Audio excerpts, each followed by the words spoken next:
ગુજરાત જાહેર સેવા આયોગ દ્વારા વર્ષ 2026-27 અંતર્ગત વર્ગ 1 અને વર્ગ 2 ની જગ્યાઓ માટેની પરીક્ષા યોજાઈ હતી। સામાન્ય અભ્યાસની સંયુક્ત પ્રિલિમિનરી પરીક્ષા સમગ્ર રાજ્યની સાથે ભુજ કેન્દ્ર ખાતે પણ ખૂબ જ શાંતિપૂર્ણ અને સૌહાર્દપૂર્ણ વાતાવરણમાં સંપન્ન થઈ છે। રવિવારે સવારે 11 થી બપોરે 2 કલાક દરમિયાન યોજાયેલી પ્રાથમિક કસોટીમાં ગુજરાત વહીવટી સેવા વર્ગ 1, ગુજરાત મુલ્કી સેવા વર્ગ 1 અને વર્ગ 2, ગુજરાત નગરપાલિકા મુખ્ય અધિકારી સેવા વર્ગ 2, મદદનીશ વન સંરક્ષક વર્ગ 2, પરિક્ષેત્ર વન અધિકારી વર્ગ 2 તેમજ હિસાબી અધિકારી વર્ગ 1 અને વર્ગ 2 જેવા મહત્વના પદો માટે ઉમેદવારો ઉત્સાહભેર ઉપસ્થિત રહ્યા હતા। ભુજમાં મહત્વપૂર્ણ પરીક્ષા માટે 9 જેટલા પેટા કેન્દ્રો ફાળવવામાં આવ્યા હતા, જેમાં Alfred high school, Indrabai girls high school, શેઠ વીડી હાઈસ્કૂલ, માતૃછાયા કન્યા વિદ્યાલય, જીર્ણાચાર્ય અજરામરજી સ્કૂલ, સેન્ટ ઝેવિયર સ્કૂલ અને સેન્ટ એન્ડ્રુઝ હાઈસ્કૂલનો સમાવેશ થાય છે। તમામ પરીક્ષા કેન્દ્રોના 79 બ્લોકમાં 1888 ઉમેદવારો માટે બેઠક વ્યવસ્થા ગોઠવવામાં આવી હતી। કચ્છ જિલ્લા શિક્ષણ અધિકારી સંજયભાઈ પરમારે જણાવ્યું હતું કે જિલ્લા કક્ષાની સમિતિની દેખરેખ હેઠળ તમામ પેપરો સીલબંધ રાખીને રૂમમાંથી 2 નિયત રૂટ પર ઝોનલ અધિકારીઓ દ્વારા ચુસ્ત પોલીસ બંદોબસ્ત સાથે 9 પરીક્ષા કેન્દ્રો પર સુરક્ષિત રીતે પહોંચાડવામાં આવ્યા હતા। જિલ્લા કલેક્ટર અને નિવાસી અધિક કલેક્ટરના સીધા માર્ગદર્શન હેઠળ નોડલ તેમજ સબ નોડલ અધિકારીઓ દ્વારા પરીક્ષાનું સુચારુ સંચાલન કરવામાં આવ્યું હતું। પરીક્ષા માટે જિલ્લામાં 1888 ઉમેદવારો નોંધાયા હતા, જેમાંથી 1505 ઉમેદવારો હાજર રહ્યા હતા। 383 ગેરહાજર રહેતા 80%થી વધુની હાજરી નોંધાઈ હતી। તમામ કેન્દ્રો પર કાયદો વ્યવસ્થા જાળવવા પોલીસ વિભાગની સાથે ઇમરજન્સી સેવાઓ માટે આરોગ્ય વિભાગની ટીમો પણ કાર્યરત કરવામાં આવી હતી। પરીક્ષા કેન્દ્રો પર કોપીરાઇટ કે ડુપ્લિકેટ પ્રશ્નપત્રો અથવા તેના જવાબો કોપિંગ મશીન દ્વારા અસામાજિક તત્વો સુધી ન પહોંચે તે માટે ખાસ તકેદારી રાખવામાં આવી હતી। ઉમેદવારો કોઈ પણ પ્રકારના ભય કે ત્રાસ વિના શાંતિથી પરીક્ષા આપી શકે। પરીક્ષાના સફળ અને સુચારુ સંચાલન માટે દરેક કેન્દ્ર પર કેન્દ્ર ઇન્ચાર્જ તરીકે અનુભવી અધિકારીઓની નિમણૂક કરવામાં આવી હતી, જેમણે સમગ્ર પ્રક્રિયાએ ઝીણવટભરી નજર રાખી હતી। બપોરે 2 વાગે પરીક્ષા પૂર્ણ થતા તમામ કેન્દ્રો પરથી પરીક્ષા શાંતિપૂર્ણ રીતે સંપન્ન થઈ હતી। આજ રોજ જીપીએસસીની એક્ઝામ કચ્છ જિલ્લાના અંદર ભુજ મથક ખાતે 9 કેન્દ્રોના અંદર અત્યારે ચાલુ છે। ખાસ કરીને ગઈકાલે પૂરતા બંદોબસ્ત સાથે આપણે પેપર જીપીએસસી મારફતે એમને મળેલા હતા અને અમારી જિલ્લા કક્ષાની જે કમિટી એના રૂબરૂના અંદર એને સીલબંધ કરવામાં આવેલા હતા। આજે સવારે 9 વાગે સ્ટ્રોંગ રૂમમાંથી એની પ્રોસેસ પ્રમાણે અમારા 2 રૂટ હતા, એ બંને ઝોનલ અધિકારીઓ પોતાના વાહનોના અંદર પૂરતા પોલીસ બંદોબસ્ત સાથે એ 9 કેન્દ્રો ઉપર પેપર પહોંચાડવામાં આવેલા હતા। અત્યારે બસ જસ્ટ પેપરની શરૂઆત થઈ ગઈ છે। ખાસ કરીને આના અંદર મુલ્કી સેવા વર્ગ 1 અને એકાઉન્ટ ઓફિસર એની ખાસ પરીક્ષા 4 જેટલા વિભાગોની આ પરીક્ષા લેવાનાર છે અને એના અંદર ખાસ કરીને 1888 જેટલા ઉમેદવારો નોંધાયેલા હતા। અત્યારે હાજરી પણ અમારી પૂરાઈ ગઈ છે, એટલે 1505 વિદ્યાર્થીઓ એ પરીક્ષાના અંદર હાજર છે અને 383 વિદ્યાર્થીઓ ગેરહાજર છે, એટલે ટોટલ 80% કરતાં વધુ હાજરી છે અને ખૂબ સુંદર વાતાવરણના અંદર અત્યારે પરીક્ષા ચાલી રહી છે। ખાસ કરીને પરીક્ષા સમિતિના અમારા અધ્યક્ષ માનનીય કલેક્ટર સાહેબ, માનનીય આરએસી સાહેબ એ બંનેના માર્ગદર્શન તળે સુંદર રીતે પરીક્ષાનું આયોજન અને એની પરીક્ષા જિલ્લા કક્ષાની બેઠક અમારી થયેલી હતી। ખાસ કરીને જે નોડલ અધિકારી અને સબ નોડલ અધિકારીઓ એ પણ પોતાની સુંદર રીતે ફરજ બજાવી રહ્યા છે અને ખાસ કરીને દરેકે દરેક પરીક્ષા કેન્દ્રો ઉપર પોલીસ ડિપાર્ટમેન્ટની ટીમો, હેલ્થ વિભાગની ટીમો પણ કાર્યરત છે અને સુંદર વાતાવરણના અંદર આ પરીક્ષા ચાલુ છે। વડાપ્રધાન નરેન્દ્ર મોદી દ્વારા દેશમાં વિવિધ ખેલ સ્પર્ધાઓનું આયોજન કરવામાં આવે છે। મહિલા ખેલાડીઓને બહોળી સંખ્યામાં ભાગ લેવા સાથે મહેનત, પ્રતિભા અને ટીમ વર્કથી રમતગમત ક્ષેત્રે આગળ વધવા સતત પ્રોત્સાહિત કરવામાં આવે છે। કચ્છ લોકસભા વિસ્તારની મહિલા ખેલાડીઓ રમતગમત ક્ષેત્રે ઉત્કૃષ્ટ પ્રદર્શન સાથે આગળ વધી શકે તે હેતુથી સાંસદ વિનોદભાઈ ચાવડા દ્વારા સાંસદ ક્રિકેટ મહિલા ટુર્નામેન્ટનું આયોજન કરવામાં આવ્યું છે। જ્યુબિલી ગ્રાઉન્ડ ભુજ ખાતે Kutch Lok Sabha open Kutch day night cricket tournament season 4 નમો કપનો શુભારંભ કરવામાં આવ્યો હતો। પ્રથમ મેચનો ટોસ વિધિ સાથે પ્રારંભ થયો હતો। આ પ્રસંગે કચ્છ જિલ્લા ભાજપ મહિલા મોરચાના પ્રમુખ પારુલબેન કારા સહિત ઉપસ્થિત સૌ મહાનુભાવોએ મહિલા ખેલાડીઓનો ઉત્સાહ વધાર્યો હતો। સાંસદ ક્રિકેટ ટુર્નામેન્ટ સિઝન 4 જ્યારે ચાલુ છે ત્યારે આજે મહિલા ક્રિકેટરનું આજે ઓપનિંગ કરવામાં આવ્યું અને જે રીતે મહિલાઓ ખેલાડીઓ આપણા દેશમાં આપણે જે રીતે વર્લ્ડ કપ જીત્યો મહિલા ટીમે, ત્યારે મહિલાઓ અત્યારે ક્રિકેટની રમતમાં ખૂબ જ કાઠું કાઢી રહી છે. કચ્છની દીકરીઓ પણ ખૂબ જ ક્રિકેટમાં સારું પરફોર્મન્સ બતાવી રહી છે. આજે અહીંયા 11 ટીમો છે એમણે ભાગ લીધો છે અને ખૂબ જ સારું આ ટીમ છે એ પરફોર્મન્સ બતાવશે. એમને શુભેચ્છાઓ.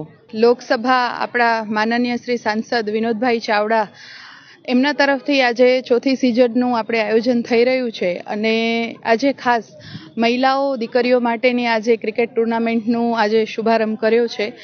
11થી જેટલી વધુ ટીમોએ ભાગ લીધો છે અને આપના માધ્યમથી હું એ જણાવવા માંગીશ કે આ પ્લેટફોર્મ આપણા દીકરીઓ માટે ખૂબ જ જરૂરી છે. જે દર વખતે આપણે લોકસભાના સાંસદ શ્રી દ્વારા આપણે આ ક્રિકેટ ટુર્નામેન્ટનું આયોજન થાય છે અને એની અંદર ઉભરતી દીકરીઓને આ એક પ્લેટફોર્મ પણ પૂરું પાડે છે અને ખાસ કરીને જેને ખૂબ જ કે એક સપનું છે દીકરીઓનું કે હું પણ કંઈક આજે રમત ક્ષેત્રે કંઈ કરી બતાવીશ, તો એમના માટે જરૂરી એવું પ્લેટફોર્મ આપણે અહીંયાથી સાંસદશ્રીની ક્રિકેટ ટુર્નામેન્ટ દ્વારા પૂરું પાડવામાં આવ્યું છે.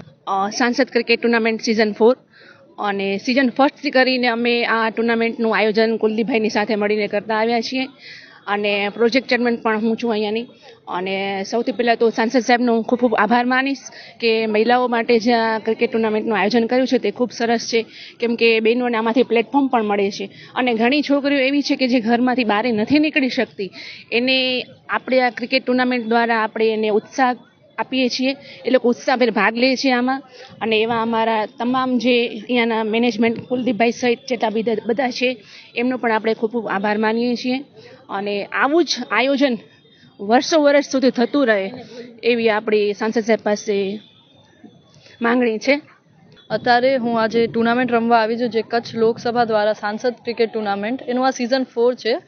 ડે નાઇટ ટુર્નામેન્ટ કરાવવામાં આવે છે વિમેન્સ માટે, જેમાંથી બહુ બધી જે નાની ગર્લ્સ છે, યંગસ્ટર્સ છે, એમને બી પ્રેરણા મળે છે અને જે ઇન્ટરેસ્ટેડ છે સ્પોર્ટ્સમાં, જે એમને થોડું ઇન્ટરેસ્ટ હોય એમને બી એક સારો પ્લેટફોર્મ મળે છે રમવા માટે.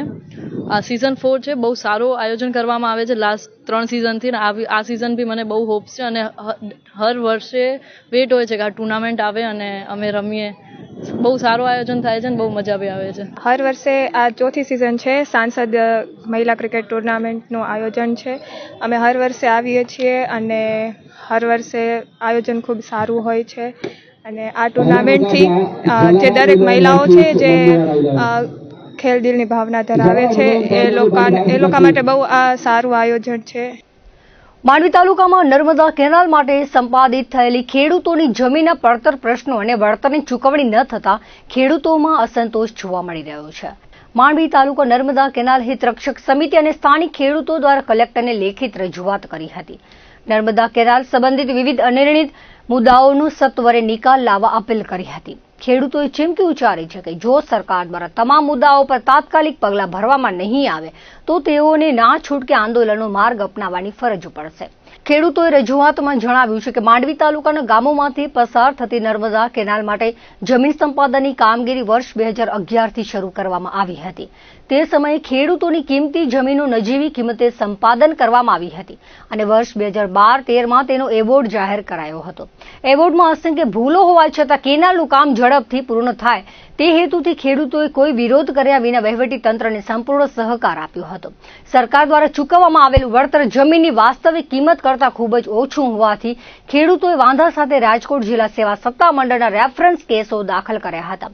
કોડાઈ, મેરાવ, વાડા, દુર્ગાપુર, દુર્ગાપર, નવાવાસ, બાડા, પીપરી, મોટી રાયણ, નાની રાયણ અને બિદડા ગામોના ખેડૂતોના કેસો અદાલત દ્વારા મહત્વનો હુકમ કરવામાં આવ્યો હતો. હુકમમાં ખેડૂતોને મૂળ એવોર્ડની તારીખથી ભાવ વધારો, વૃક્ષોની કિંમત અને વ્યાજ ચૂકવવાનો આદેશ નર્મદા નિગમને કરાયો હતો. ઐતિહાસિક ચુકાદાને 1.5 વર્ષ જેટલો લાંબો સમય વીતી ગયો હોવા છતાં પણ નર્મદા નિગમ દ્વારા આજ દિન સુધી ખેડૂતોને કોઈ વળતર ચૂકવવામાં આવ્યું નથી. આગળની કોઈ વહીવટી કાર્યવાહી પણ કરવામાં આવી નથી. વહીવટી અધિકારીઓની બદલી થઈ જતા વર્તમાન સમયમાં કોઈને આ અંગેની ચોક્કસ માહિતી નથી, જેના કારણે ખેડૂતો ભારે મુશ્કેલીનો સામનો કરી રહ્યા છે. રકમ ચૂકવવામાં વિલંબ કરીને વહીવટી તંત્ર સરકાર પર વ્યાજનો બોજ વધારી રહ્યું છે, જે અધિકારીઓની ઘોર બેદરકારી દર્શાવે છે. ખેડૂતોએ આક્ષેપ કર્યો છે કે વર્ષ 2015 પહેલા જ એવોર્ડ થયા હતા. સ્થળ પર આવેલા મકાન, કુવા, બોર, ઓરડી અને વૃક્ષોના પંચનામા કરાયા હોવા છતાં તેનો ઉલ્લેખ મૂળ એવોર્ડમાં કરાયો ન હતો. હવે સત્તામંડળના એવોર્ડ મુજબ ચૂકવણી કરતી વખતે પંચનામાને ધ્યાને લેવામાં આવતા નથી, જેના કારણે વળતરની ચૂકવણી અટકી પડી છે. ઉપરાંત નર્મદા કેનાલ પસાર થવાના કારણે ખેડૂતોના સર્વે નંબર વચ્ચેથી કપાઈ જતા જમીનના 2 ટુકડા થઈ ગયા છે. આ જમીનોનું નવેસરથી સર્વે કરી બંને બાજુના ટુકડાના અલગ અલગ સર્વે નંબર આપવાની અને હિસ્સા વહેંચણીની તમામ કામગીરી હજુ સુધી બાકી છે. નર્મદા નિગમને વારંવાર રજૂઆત કરવા છતાં કોઈ યોગ્ય દાદ મળતી નથી. કેનાલ પસાર થવાને કારણે ખેડૂતોની વાડીઓમાં જવાના જૂના રસ્તાઓ પણ બંધ થઈ ગયા છે.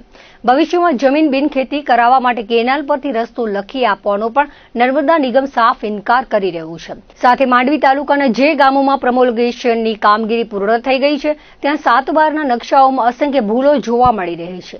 આ ભૂલો સુધારવા માટે ખેડૂતોને મામલતદાર કચેરી તેમજ ભુજ DILR કચેરીના ધક્કા ખાવા પડી રહ્યા છે. નાના ટુકડા ધારક ખેડૂતોની ટુકડા ધારાનો નિયમ ન નડે તે માટેની જોગવાઈઓ સ્પષ્ટ કરવા અને ખેડૂત ખાતેદારના દાખલા આપવા પણ માંગ કરાઈ છે. તમામ ગંભીર પ્રશ્નોથી થાકેલા માંડવીના જમીન ગુમાવનારા ખેડૂતોએ હવે ન્યાય ન મળવા પર ઉગ્ર આંદોલનની આખરી ચેતવણી આપી છે. આ વેળાએ માંડવી તાલુકા નર્મદા કેનાલ રક્ષક સમિતિના હોદ્દેદારો, ખેડૂતો મોટી સંખ્યામાં હાજર રહ્યા હતા. અમારી રજૂઆત એ છે કે નર્મદા નિગમ જે તે સમયે 2013માં જમીન સંપાદન કરી અમારા કાનેથી જમીન બધી લીધી અને તે સમયે નજેવી રકમ અમને આપી છે. તો એ રકમ તો નજેવી હતી તે સમયે. પછી અમે વાંધા સહિત ઘણો ટાઈમ નહોતા લેતા, વાંધા સહિત અમે રકમ સ્વીકારી, પણ પછી અમે કેસ દાખલ કર્યો અમારા એડવોકેટ રાખીને. કેસ દાખલ કર્યા પછી રાજકોટ સત્તામંડળની કોર્ટ 6 ડિસેમ્બર 2024માં એનો ચુકાદો આવી ગયો, ખેડૂતોને ફેવર. એટલે અમારે નર્મદા નિગમને જેટલા પૈસા ચૂકવવાનો ઓર્ડર કર્યો આપણે રાજકોટ સત્તામંડળ કોર્ટે, એના માટે અમે અરજી કરી અમારા એડવોકેટે નર્મદા નિગમને નથી દાદ દેતા. એ કોઈ સાંભળતા જ નથી, કોઈની વાત જ નથી સાંભળતા નર્મદા નિગમવાળા. અમે ખેડૂતો બધા ભેગા થઈને વારે ઘડીએ પછી અમારા એડવોકેટ માંડવી કોર્ટમાં દરખાસ્ત નાખી કે આ પૈસા દબાણ નાખે કે કોર્ટ થ્રુ કે અમે નર્મદા નિગમ અમને વહેલી તકે પૈસા ખેડૂતોને જડે. એના માટે આજે લગભગ 1.5 વર્ષ થઈ ગયો પૈસા પાસ થયા એને. નર્મદા નિગમ પૈસા નથી ચૂકવણો કરતી અને વારે ઘડીએ કોર્ટમાં જાય એટલે તારીખ મળી જાય છે. હવે તારીખ ઉપર તારીખ મળીને અમે ખેડૂતો બધા અલગ મૂડમાં આવી ગયા છે. કારણ કે હવે સમજો કંટાળો એટલો થઈ ગયો છે, ખેડૂતોને બધા તંગ આવી ગયા છે કે તારીખ ઉપર તારીખ પૈસા પાસ કરેલા 1.5 વર્ષ થયો. એ લોકો મારી સામે કોર્ટમાં નર્મદા નિગમવાળાની વિશે પણ હું કહું છું કે મહેરબાની કરીને તમારા દ્વારા એ પણ વાત કહું છું કે અમારો અવાજ ત્યાં નર્મદા નિગમવાળા સાંભળે કે અમારી જે ખેડૂતોની સાહેબ વેદના છે ને એ અમે જ જાણી શકીએ છીએ. અને ખેડૂત નહીં હોય તો આ દુનિયામાં કોઈ દુનિયા નહીં ટેકી શકે, કોઈને ખાવાનું નહીં જડે. અમે ખેડૂત છીએ, બાપ દાદે પેઢી દર પેઢી અમે ખેડૂત છીએ. ખેડૂતને સરકારને પણ એ વિનંતી કરું છું અને આજે અમે આવેદનપત્ર દેવા માટે કલેક્ટર સાહેબશ્રીને દીધો છે આના વિશે કે અમારી વળતર જે છે એ વિશેષ વળતર અમને વહેલી તકે મળી જાય. તો દર્શક મિત્રો હતા અત્યાર સુધીના કચ્છ ટીવી સમાચાર. ફરી મળીશું નવા સમાચારો સાથે, નવી અપડેટ સાથે. ત્યાં સુધી મને રજા આપશો. નમસ્કાર.